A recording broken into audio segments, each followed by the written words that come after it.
Nasi lemak berapa? Saya nasi lemak kerang dengan nasi lemak goreng. Campur Campur. Ni semua boleh? Sambal sekali kasih? Sekali.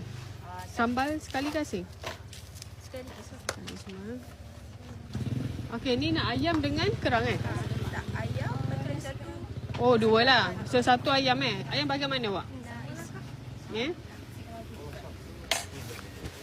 Tak ada buat. Itulah, mami perasan tadi.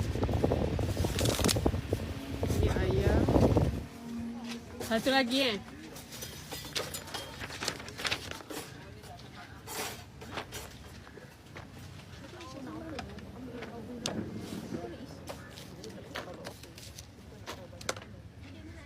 Yang ni lah apa? Kerang rendang ya?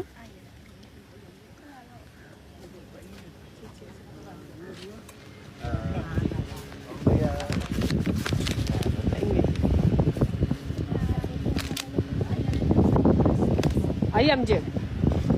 Tak nak nasi? Okey. Nak bagaimana awak? Ni boleh? Allah.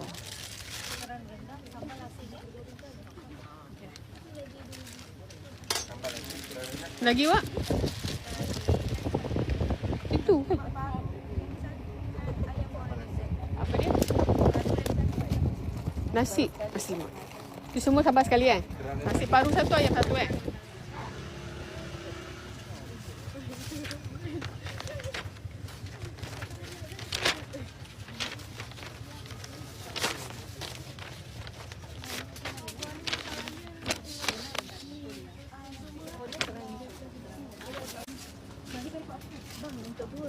Boleh. Apa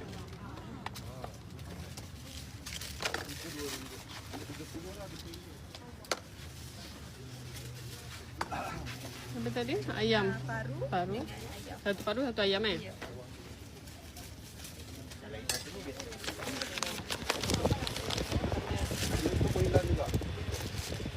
Esok aku gaduh dengan bibi. Pakai penyepit. Oh, tak boleh lah. Pakai senduk. Ini.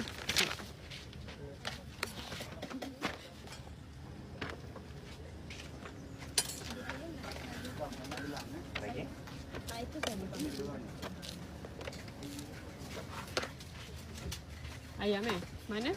Sayap. Awak boleh ambil penyepit. Lagi awak? Ayam. Ini je? Sekali